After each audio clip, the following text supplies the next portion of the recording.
Quando se fala em teoria musical, todo músico iniciante pensa num bicho de 7 cabeças e imediatamente em seguida pensa que não vai servir pra nada. Porque afinal de contas, o que eu gosto de tocar é rock ou é jazz. A única coisa que eu preciso saber é cifra. Talvez eu precise saber um pouco de tablatura e tal, mas grande parte é improviso, é muito fácil. Então eu quero fazer um experimento com você. Pense na música mais complexa que você pode imaginar. Como é que se compõe a parte da bateria?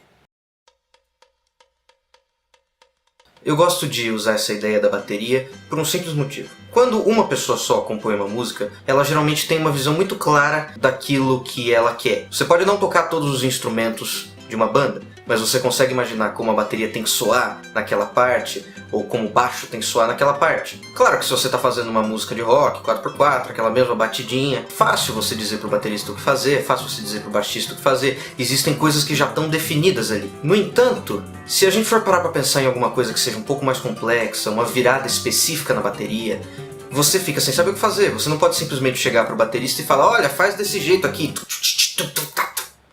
Nossa, isso foi patético.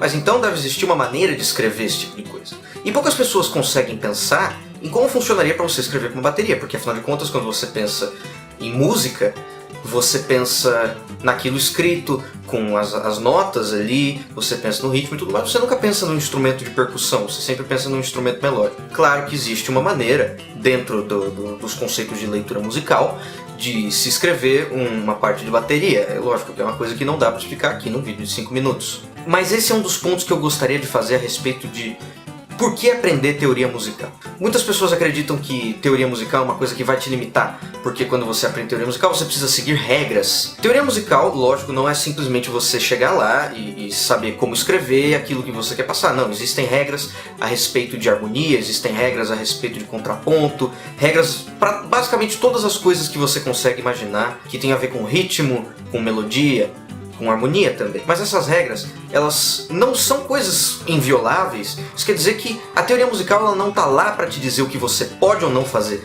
A teoria está lá para te ajudar a fazer algumas coisas.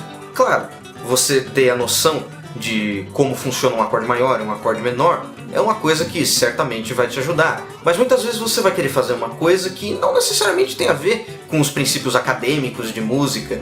Isso significa que está errado? Isso significa que você não pode fazer? Significa que vale menos? De forma alguma. A teoria musical, ela tá lá justamente para te dizer como passar isso de uma forma que todo mundo possa entender. Isso quer dizer que sim, existem regras. Quer dizer que se você, por exemplo, quiser escrever alguma coisa do modo barroco, você quiser escrever uma coisa da maneira da prática comum, há regras que você precisa seguir pelas características estilísticas do momento. Isso não quer dizer que você não pode escrever do jeito que você quiser. De fato, se a gente for parar para pensar na música barroca, muito daquilo tem a ver com improviso, e pouca gente percebe isso. Mas existe um conceito em música barroca que se chama o basso contínuo. Isso quer dizer que as partes que estão fazendo o acompanhamento da melodia geralmente não eram escritas por inteiro. Era escrito de uma maneira que parece muito com o modo como nós escrevemos cifra hoje em dia. Isso quer dizer que o músico tinha muita liberdade naquela época.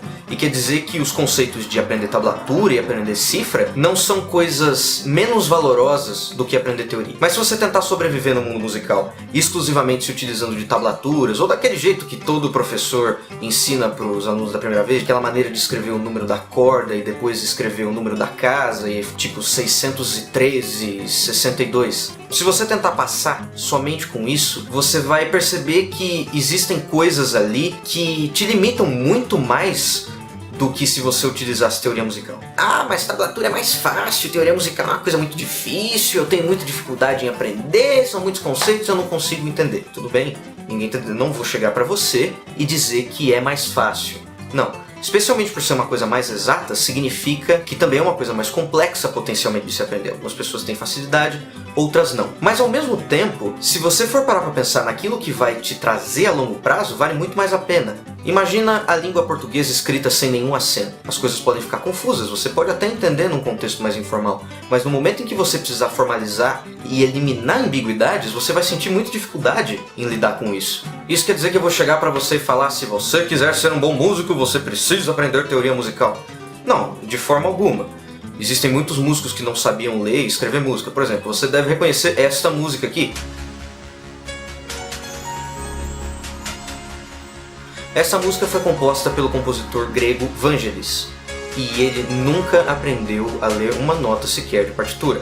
Mas isso vem com um outro ponto que eu acredito ser muito importante, que é o seguinte: eu nunca conheci uma pessoa que se arrependesse de aprender alguma coisa. Você sabia que girafas podem dormir apenas 2 horas por dia? Pois é, tá aí um fato que você nunca vai esquecer pelos próximos 5 minutos. No entanto, teoria musical tem uma aplicação prática. A teoria musical não é uma coisa abstrata que não vai servir pra nada.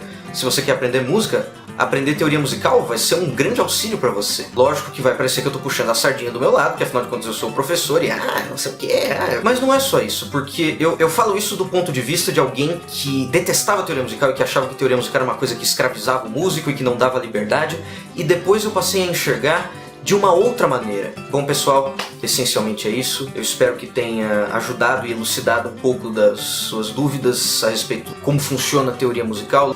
E qualquer dúvida, qualquer comentário, se você ainda precisa de uma oração, estamos aí. É só mandar um comentário, se comunicar da maneira que mais te faz feliz. Como por exemplo essa. Então é isso aí, pessoal. Sem mais delongas, fui!